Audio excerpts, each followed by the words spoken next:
नमस्कार, आदाब, जय भीम, सत श्री अकाल।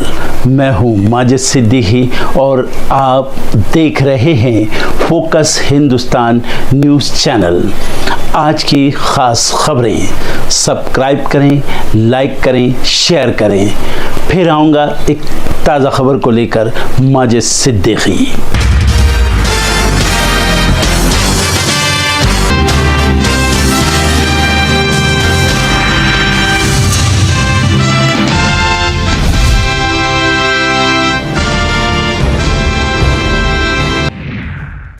विश्व धरोहर खजुराहो मंदिर में भगवान विष्णु की मूर्ति के पुनर्निर्माण की मांग वाली याचिका सुप्रीम कोर्ट ने की खारिज। सीजीआई बोले जाओ और भगवान से ही कुछ करने के लिए कहो। मामला एएसआई के अधिकार क्षेत्र वाला।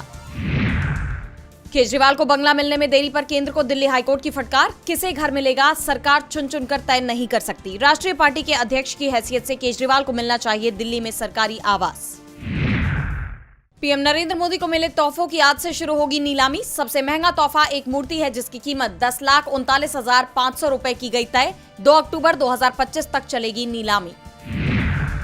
75 साल के हुए प्रधानमंत्री मोदी। राष्ट्रपति मुर्मू ने जन्मदिन की दी शुभकामनाएं। पीएम मोदी ने जताया आभार, कहा भारतवर्ष के निर्माण के लिए सदैव रहेंगे समर्पित। डोनाल्ड ट्रंप ने पीएम मोदी को किया फोन, किया बर्थडे विश। रूस यूक्रेन युद्ध को लेकर की बात। जल्द ही भारत और अमेरिका में हो सकती है ट्रेड डील। नक्सलियों ने केंद्र के साथ बातचीत की पेशकश की। पत्र लिखकर कहा केंद्र कार्रवाई पर रोक लगाए तो हो सकती है बातचीत। 2024 से सुरक्षा बलों और नक्सलियों के बीच लगातार हो रही मुठभेड़। केंद्रीय मंत्री गडकरी बोले खुद को पिछड़ा बताना राजनीतिक स्वार्थ। पीएम मोदी से जोड़कर देखा जा रहा बयान। समाज को जाति भाषा पर बांटने का उठाया मुद्दा। बिहार के दौरे पर पहुंचेंगे अमित शाह। 18 सितंबर को पार्टी नेताओं के साथ विधानसभा चुनाव को लेकर करेंगे मंथन। सर्वे में बीजेपी की हालत बताई जा रही है खराब। ट्रैक्टर ट्रॉली लेकर उज्जैन पहुंचे किसान। सिंहस्थ में भूमि अधिग्रहण का विरोध। सरकार को दी चेतावनी, मांगे नहीं मानी तो दूध सब्जी की सप्लाई कर दी जाएगी बंद। तेजस्वी का बिहार की एनडीए सरकार पर निशाना। प्रदेश में हो रही अप्रिय घटनाओं की पेश की सूची। बोले चूहा सरकार ने एनडीए सरकार के मान्यता प्राप्त भ्रष्टाचार के लिए चूहों को ठहराया दोषी। कतर पर इजरायल के हमले की भारत ने संयुक्त राष्ट्र में की निंदा। कहा मामले का कूटनीति और बातचीत से निकाला जाए हल। इजरायल ने कतर में किए थे मिसाइलों से हमले। अमेरिका के दबाव में जापान ने मारी पलटी। पहले संयुक्त राष्ट्र में फलस्तीन को मान्यता देने की कही थी बात। अब प्रधानमंत्री शिगेरू इशिबा बोले फलस्तीन के पक्ष में नहीं करेंगे मतदान। गजा में जारी इजरायली हमलों पर संयुक्त राष्ट्र की जांच रिपोर्ट आई सामने। जांच टीम ने अंतर्राष्ट्रीय समुदाय से की इजरायल की क्रूरता को रोकने की अपील। इजरायल ने बताया झूठ का पुलिंदा। गजा में इजरायल ने तेज किए जमीनी हमले। 24 घंटे में 91 फलस्तीनियों की गई जान। पूरे गजा पर कब्जे की तैयारी में इजरायल। कतर से रक्षा समझौता करने जा रहा अमेरिका। विदेश मंत्री मार्को रूबियो ने किया ऐलान। इजरायली हमले के बाद दोनों देशों में बढ़े तनाव को कम करने की कोशिश में जुटे अमेरिकी राष्ट्रपति ट्रंप।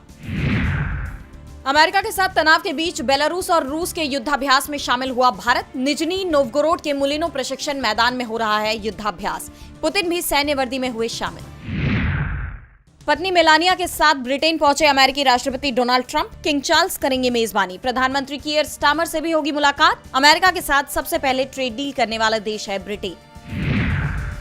अमेरिका ने यूरोप को दी चेतावनी। कहा रूस से तेल खरीदना करे बंद। जेलेंस्की से बोले ट्रंप रूस के साथ जंग रोकने के लिए करनी पड़ेगी डील।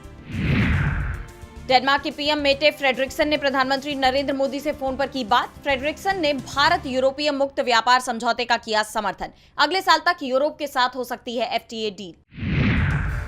गोल्ड की कीमत पर तेजी से आ रहा उछाल। दीपावली तक 10 ग्राम गोल्ड की कीमत पहुंच सकती है 1,25,000 रुपए तक। सितंबर में ही गोल्ड की कीमत में 11% तक आ चुका है उछाल।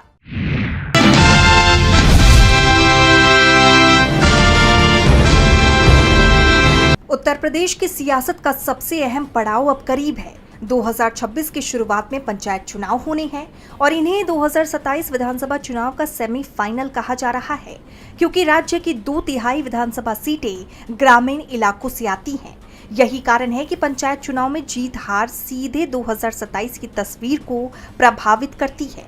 लेकिन इस सेमीफाइनल से पहले एनडीए के भीतर ही दरारें साफ नजर आने लगी हैं। मेरठ में आरएलडी की चुनाव समिति की बैठक में पार्टी ने साफ कह दिया कि पंचायत चुनाव वो किसी गठबंधन के साथ नहीं बल्कि अकेले लड़ेगी। यानी बीजेपी के साथ रहते हुए भी उसके सहयोगी अपने दम पर ताल ठोकने की तैयारी कर रहे हैं। आरएलडी अध्यक्ष जयंत चौधरी ने भी कार्यकर्ताओं में ऊर्जा भरने के लिए 7 बड़ी रैलियों का ऐलान कर दिया है। जैसे आप जानते हैं कि अपना दल एस की अनुप्रिया पटेल और निषाद पार्टी के प्रमुख संजय निषाद पहले ही पंचायत चुनाव में बीजेपी से किनारा कर चुके हैं और अब आरएलडी के फैसले ने एनडीए की मुश्किलें बढ़ा दी है, जिसके बाद ये सवाल उठ रहे हैं कि क्या एनडीए की ये फूट केवल पंचायत चुनाव तक ही सीमित है या फिर 2027 विधानसभा चुनाव में बीजेपी को अपने ही सहयोगियों से बड़ा झटका लग सकता है।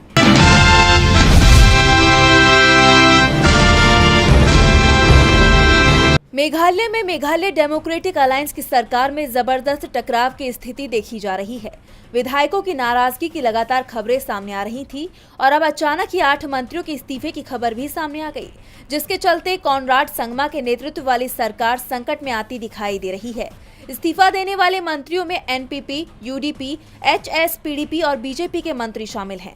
जिन मंत्रियों ने इस्तीफा दिया है उनमें एनपीपी के अम्पारिन लिंगदो, कोमिंगोन यम्बोन रक्कमे, संगमा और अबू ताहिर मंडल, यूडीपी के पोल लिंगदो और किरमेन शायला, एचएसपीडीपी के शक्लियार वारजरी और बीजेपी के एएल हेक शामिल हैं।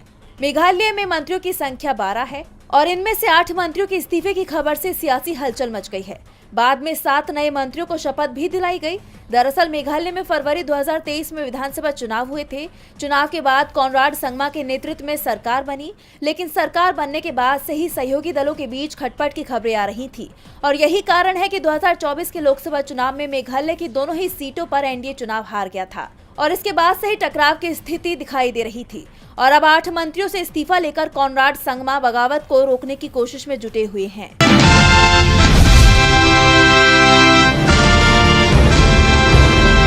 मोदी सरकार पर पहले से ही बड़े बड़े उद्योगपतियों को फायदा पहुंचाने के आरोप लगते रहे हैं, चाहे वो अंबानी हो या अडानी। विपक्ष की तरफ से लगातार इस तरह के आरोप मोदी सरकार पर लगाए जा रहे हैं और अब इस सूची में एक और नाम जुड़ गया, मेघा इंजीनियरिंग का। दरअसल Megha engineering and infrastructure limited को एक बड़ा प्रोजेक्ट मिला है, जिसके तहत कंपनी देश का पहला प्राइवेट सेक्टर का स्ट्रैटेजिक पेट्रोलियम रिजर्व यानी एसपीआर बनाने और चलाने का काम करेगी। ये प्रोजेक्ट लगभग 5,700 करोड़ रुपए का बताया जा रहा है। 5 साल में ये प्रोजेक्ट बनकर तैयार हो जाएगा और अगले 60 साल तक मेघा इंजीनियरिंग इसे चलाएगी। यानी आने वाले वक्त में इस प्रोजेक्ट से कंपनी को बड़ा फायदा मिलने वाला है। मेघा इंजीनियरिंग का नाम इससे पहले भी सुर्खियों में छाया था, जब सुप्रीम कोर्ट के कहने पर एसबीआई ने इलेक्टोरल बॉन्ड का डेटा सार्वजनिक किया था। उसमें बीजेपी को सबसे ज्यादा चंदा देने वाली कंपनी थी मेघा इंजीनियरिंग। उसने 586 करोड़ का चंदा दिया था और 966 करोड़ रुपए के बॉन्ड खरीदे थे। ये रकम उसकी कमाई से भी ज्यादा थी, जिसके बाद कई तरह के सवाल उठे थे कि क्या कंपनी की तरफ से ये राजनीतिक दलों को रिश्वत दी गई थी। वैसे सीबीआई की तरफ से पहले भी मेघा इंजीनियरिंग के खिलाफ 315 करोड़ रुपए के प्रोजेक्ट में कथित रिश्वत लेने के मामले में जांच बैठाई गई थी और अब जब कंपनी को इतना बड़ा प्रोजेक्ट मिल गया है तो दावा यह भी किया जा रहा है कि बीजेपी की तरफ से चंदे के बदले उसे फायदा पहुंचाने की कोशिश की जा रही है। ऐसे में मोदी सरकार गंभीर सवालों से घिर गई है।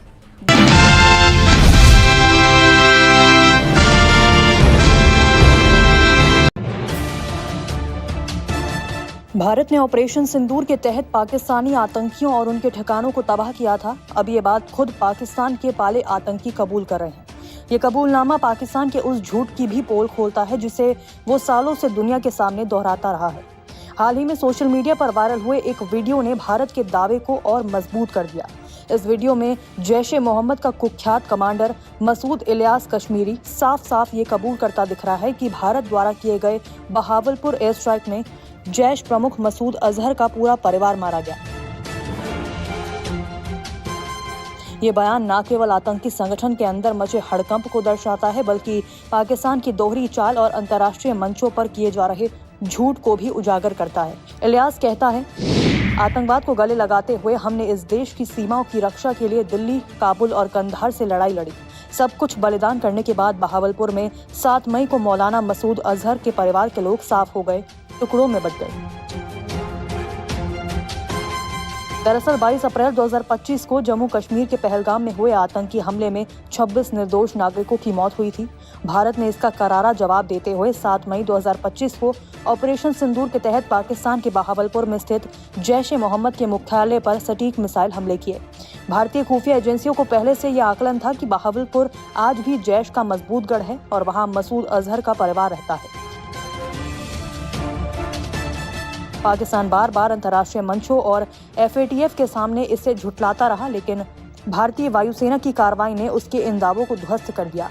अब मसूद इलियास कश्मीरी का ये कबूलनामा भारत के खुफिया आकलन की पुष्टि करता है। उसने खुले मंच पर माना कि भारतीय हमले में मसूद अजहर का पूरा परिवार खत्म हो गया और संगठन को गहरा झटका लगा। इस कबूलनामे ने पाकिस्तान की सरकार और उसकी सेना की मीडिया विंग ISPR के उन बयानों को भी कटघरे में खड़ा कर दिया जिनमें वे इन स्ट्राइक्स को निर्दोष नागरिकों पर कार्रवाई बताते रहे।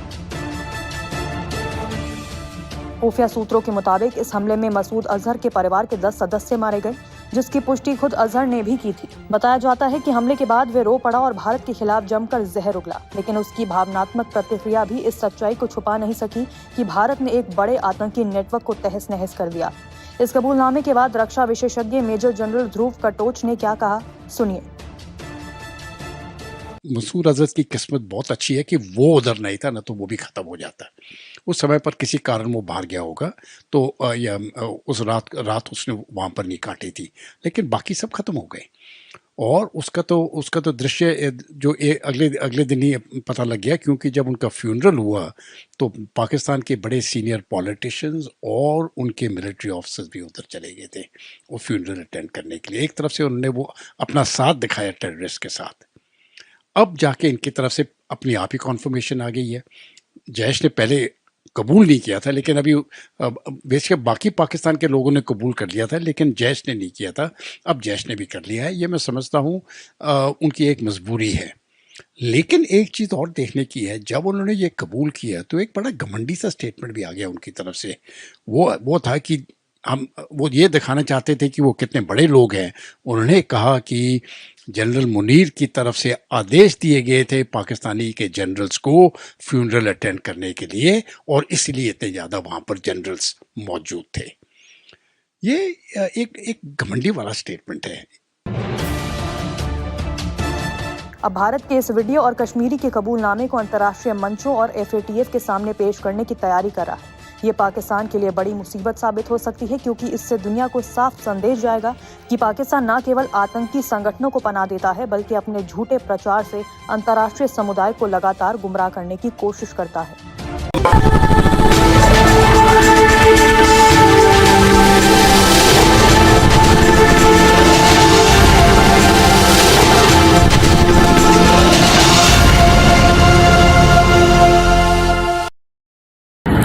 दोस्तों, आज मैं आपको बताने वाला हूं कि अगर आपकी बॉडी में मैग्नीशियम की डेफिशिएंसी हो जाए तो आपको क्या क्या प्रॉब्लम हो सकती है। सबसे पहले इंसोमेनिया, नींद ना आना, स्लीपिंग डिसऑर्डर, इंसान सारी रात करवटें बदलता है, नींद नहीं आती, स्ट्रेस लेवल, एंजाइटी बढ़ जाती है इससे, क्योंकि कोर्टिसोल हार्मोन को रोकने में मदद करता है। और अगर आपकी बॉडी में मैग्नीशियम नहीं है तो कोर्टिसोल बढ़ जाता है, जिसकी वजह से स्ट्रेस और एंजाइटी हो जाती है। मूड स्विंग्स, इंसान को पता नहीं चलता उसके मूड स्विंग्स होते हैं, थोड़ी थोड़ी देर में गुस्सा आना, थोड़ी थोड़ी देर में चिड़चिड़ापन होना, क्योंकि ये सेरोटोनिन हार्मोन को बढ़ने में मदद करता है। अगर आपकी बॉडी में less magnesium is equal to less serotonin, और सेरोटोनिन हैप्पीनेस का हार्मोन है। अलावा इसके ये फटीग को भी कम करता था। अगर आपकी बॉडी में मिनरल डेफिशिएट है, अगर आपकी बॉडी में मैग्नीशियम नहीं है तो आपको थकावट बहुत जल्दी फील होगी, जरा सा काम करती है आपकी बॉडी थक जाएगी। पुअर डाइजेस्टिव सिस्टम, ये डाइजेस्टिव सिस्टम को भी मैनेज करने में बड़ा शानदार रोल प्ले करता है, और अगर इसकी डेफिशिएंसी है तो कॉन्स्टिपेशन, डायरिया जैसी प्रॉब्लम हो जाती है। माइग्रेन, बहुत खतरनाक प्रॉब्लम है माइग्रेन। अगर डेफिशिएट है आपकी बॉडी मैग्नीशियम से तो आपको माइग्रेन की प्रॉब्लम भी हो सकती है। ब्लड प्रेशर, अगर आपकी बॉडी में मैग्नीशियम कम है तो आपको ब्लड प्रेशर की प्रॉब्लम हो सकती है। इरेगुलर हार्ट बीट, ये हार्ट बीट का बढ़ जाना, कम हो जाना, बढ़ जाना, कम हो जाना, मैग्नीशियम डेफिशिएट होने की निशानी है। ऑस्टियोपोरोसिस, बोन हेल्थ वीक हो जाती है, क्योंकि आपकी बॉडी का 60% जो मैग्नीशियम है वो आपकी बोन्स के अंदर होता है। अगर आप बाहर से मैग्नीशियम नहीं ले रहे हैं तो आपकी बॉडी जो है वो हड्डियों में से लेना शुरू कर देती है, जिसकी वजह से ऑस्टियोपोरोसिस की प्रॉब्लम भी हो सकती है, आपकी हड्डियां कमजोर हो जाती हैं। और मसल क्रैम्पिंग, मसल क्रैम्प, नस पे नस का चढ़ जाना, मसल्स पे अकड़ जाना, बिल्कुल चलना मुश्किल हो जाता है। तो मसल क्रैम्पिंग भी तभी होती है जब आपकी बॉडी में मैग्नीशियम की डेफिशिएंसी हो। और दोस्त, हमारे यहाँ 90% से ज्यादा लोग मैग्नीशियम डेफिशिएंसी के शिकार हैं। कहां से मिलेगा मैग्नीशियम, कितनी मात्रा में लें, किस क्वालिटी का लें? तो उसका जवाब है वेस्टीज प्राइम CMD। इसके अंदर आपको भरपूर मात्रा में मैग्नीशियम मिलेगा, आपकी सारी प्रॉब्लम सॉल्व हो जाएगी। Thank you so much. दर्शकों, देख लिया आपने हमारे वीडियो को। हमें खुशी होगी कि आपने हमारे न्यूज़ को लाइक किया और दूसरों को शेयर किया। अगर अभी तक हमारे चैनल फोकस हिंदुस्तान को सब्सक्राइब नहीं किया है तो तुरंत सब्सक्राइब करें, कमेंट करें और बेल आइकॉन को प्रेस करें। हम हाजिर हैं खबर के लिए।